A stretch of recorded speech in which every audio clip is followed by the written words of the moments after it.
پیغمبر می‌فرماید المرأة ریحانتون، ریحانه یعنی گل، زن در خانه گله و لیست به قهرمانه، کارگزار و خونه نیست.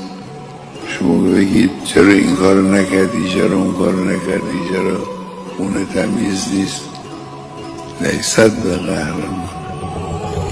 ریحانتون گله، گلو باید مراقبت کرد، باید حفظ کرد.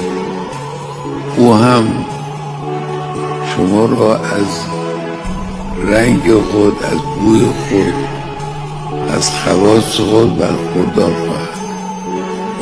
اینجوری نگاه میکنه اسلام به زن.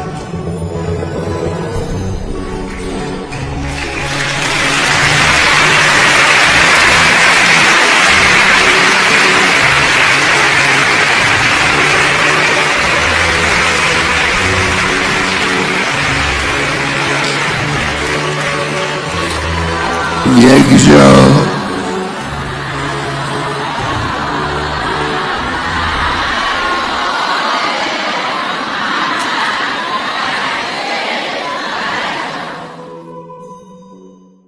از غرور بپرهیزید، مغرور نشید. همونطور که عرض کردم، این که ما انقدر خوبیم، انقدر عزیزیم، این شما رو مغرور نکن.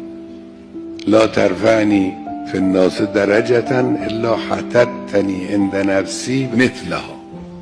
هر مقداری که در بین مردم قدتون بلند شد، پیش خودتون کوچک بشید. در نفس خودتون دچار غرور نشید.